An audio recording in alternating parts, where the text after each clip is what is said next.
안녕하세요, 아쓰리입니다. 제가 작년 12월에 연금저축에 가장 효과적인 ETF라는 영상으로 중국 관련 ETF 중에서 코덱스 차이나 CSI 300 ETF와 KB스타의 중국 MSCI 차이나 ETF를 소개해 드렸습니다. 하지만 10개월이 흐른 현재 ETF 간의 운용 보수 변동과 특히 KB스타의 중국 MSCI 차이나 같은 경우에는 작년 12월에 운용 규모는 202억이어서 연금저축을 하는데 크게 지장이 없다고 생각을 했었는데 지금 10개월이 지난 현재는 118억으로 운용 규모가 계속 줄고 있어 거래를 하는데 상당한 문제가 있다고 생각을 했습니다. 그래서 오늘 영상에서는 이 MSCI 차이나 선물을 대체하여 투자할 수 있는 대상이 있는지에 대해서 중점적으로 다뤄보도록 하겠고, 그에 앞서 요즘 헝다 사태나 중국 정부의 각종 규제를 보면서 30년 후 미래를 내다보고 중국이 과연 계속 투자할 만한 투자처가 될 수 있는지에 대해서 알아보도록 하겠습니다. 최근 1년 동안 CSI 300을 비롯한 대부분의 중국 지수들이 미국 증시에 비해서 약한 모습을 보였는데요. 중국 주식이 하락한 이유는 크게 세 가지로 볼 수가 있습니다. 먼저 주가의 오버슈팅을 방지하여 대폭락에 대한 부작용을 미연에 막고자 하는 중국 정부의 긴축 정책과 국민 다수에게 피해를 끼치고 중국 공산당 정부에게 비협조적인 플랫폼 기업을 규제하고 있고 3연임을 노리는 시진핑의 공동부유 정책에 따라서 사교육, 게임,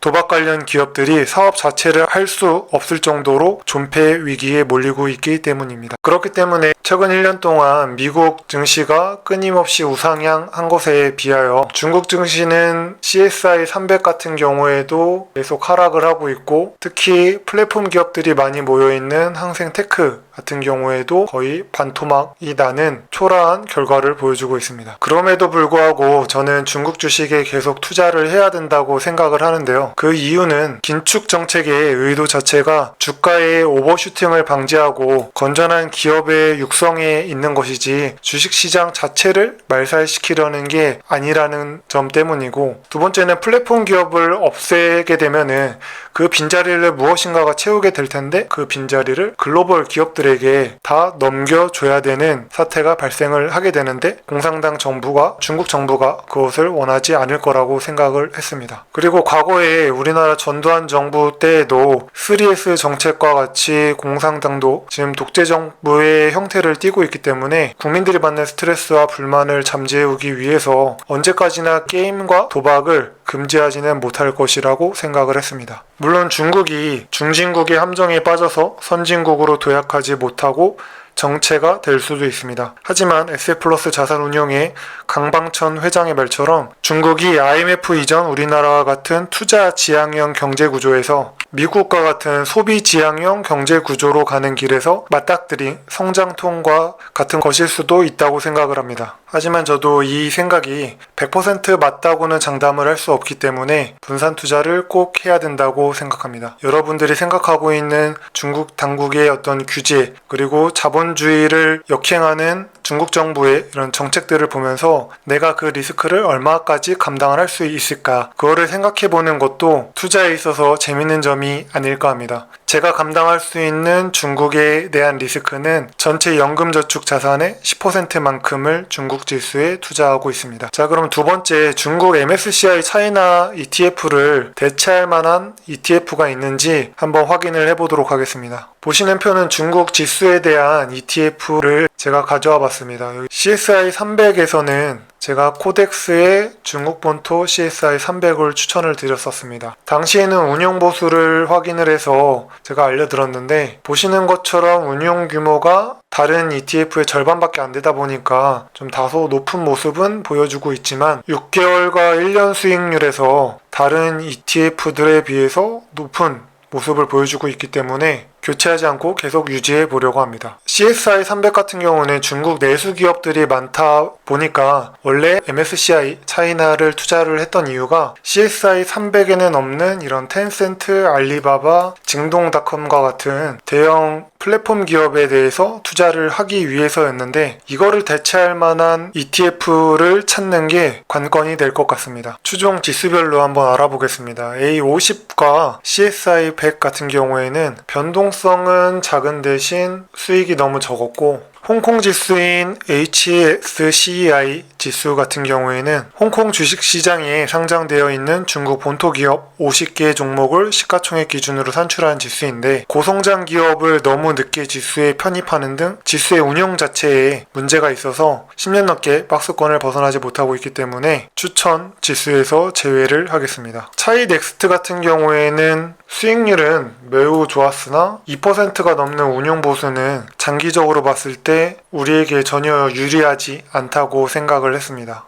그럼 항생테크 지수는 어떨까요? 항생테크 지수는 현재 4개 운용사에서 상품이 나왔는데, 투자할 만한 규모를 가진 거는 코덱스와 타이거의 차이나 항생테크 ETF가 있었습니다. 각각 운용 규모는 1,560억과 3,100억 정도인데 운용 보수는 매우 저렴한 편입니다. 하지만 아직 1년 미만의 ETF이기 때문에 나중에 기타 비용을 합산해서 청구를 하게 된다면 어떤 식으로 변할지는 미지수라는 게 단점이 되겠습니다. 그렇다면 항생테크 지수에 어떤 종목들이 있는지 알아보겠습니다. 보시는 표는 항생테크 지수의 상위 10개 종목인데 10개 종목의 비중이 약 70% 정도 비중을 가지고 있습니다. 이 10개 종목이 지수의 상승과 하락에 가장 영향을 많이 미친다고 보시면 되겠습니다. 비중 1위는 중국판 배달의 민족이라는 메이투안입니다. 최근 라이더들의 처우 문제로 인해서 공산당의 규제를 정통으로 맡고 있는 기업이기도 합니다.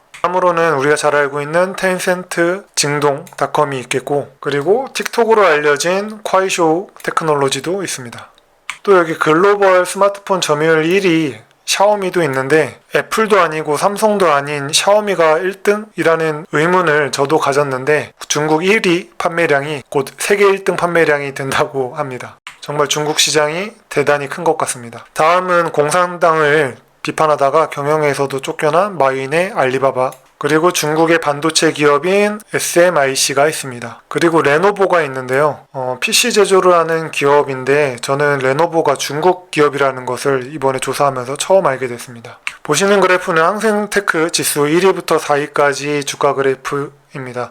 메이투안, 텐센트, 징동닷컴, 그리고 콰이쇼우 테크놀로지를 가져왔는데 보시는 것처럼 주가가 그야말로 박살이 났습니다. 특히 콰이쇼우 테크놀로지 같은 경우는 주가가 거의 4분의 1 토막이 났는데요. 하지만 지난주부터 지수가 상승하는 모습을 보여주고 있습니다. 대부분의 기업이 주가가 떨어지니까 당연히 항생테크 지수도 폭락을 하였습니다. 우리에게도 많이 알려지고 심지어 돈도 많이 벌고 있는 기업들이 단순히 중국 정부가 규제를 한다는 이유로 이렇게 떨어진 겁니다. 여러분들이 만약 중국이라는 국가에 나의 연금을 맡길 수 없다, 이런 자본주의를 역행하는 국가, 나쁜 국가라고 생각을 하신다면은 중국 기업이나 이런 지수에 대한 투자를 보류하시는 것도 정신건강을 위해서 좋은 방법이라고 생각을 합니다. 하지만 저는 앞서 말씀드렸던 이유와 더불어서 중국이 경제적으로 미국과 동등한 위치의 국가가 될 것이라고 생각을 하고, 중국의 중산층이 미국의 비율만큼 생기게 되어